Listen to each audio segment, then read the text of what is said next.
Some heroes could end most fights in seconds,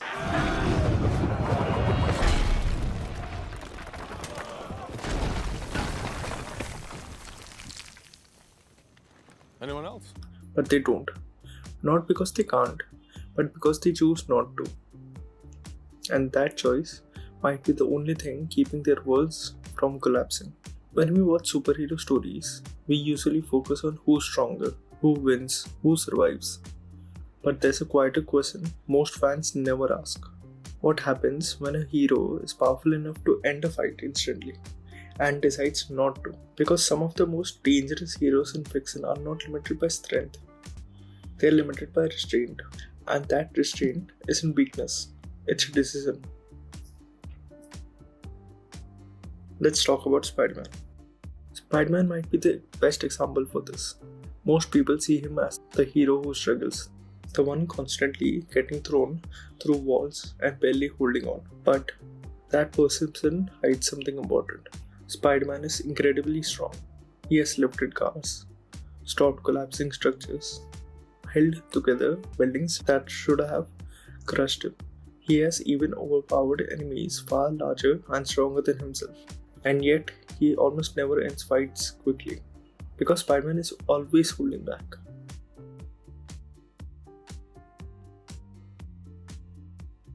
Peter Parker understands something terrifying about his own power.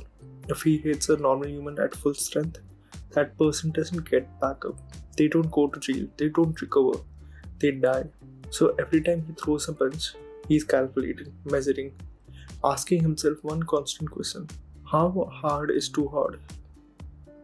There's a famous moment in the comics where his restraint becomes obvious.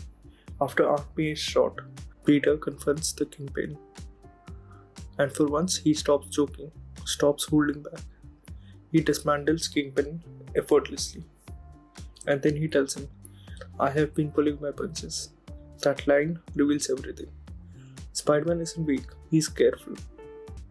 Because from the moment he lost Uncle Ben, Peter made a promise to himself. Never again would his power be the reason someone dies. So he limits himself. Every fight, every movement, every decision. Not because he lacks strength, but because he has too much of it.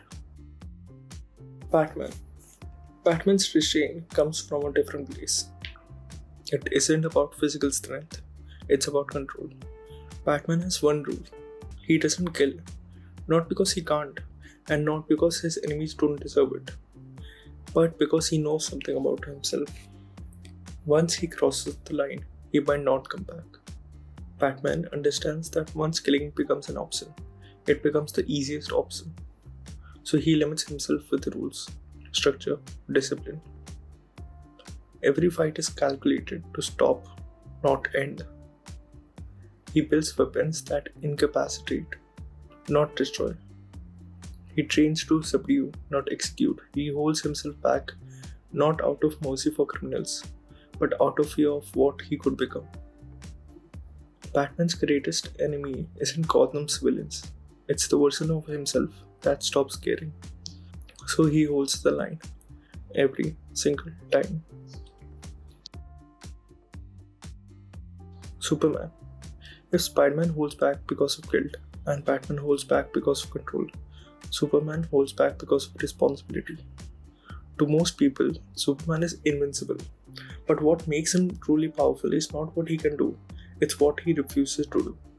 There's a famous moment where Superman describes living in a world of cardboard, a world where everything around him is fragile, breakable, temporary. Every handshake, every step, every moment has to be measured. Because if Superman stops holding back even for a second, that damage would be unimaginable. He could end most battles instantly, he could overpower almost any opponent, he could rule the world if he wanted to, but he doesn't.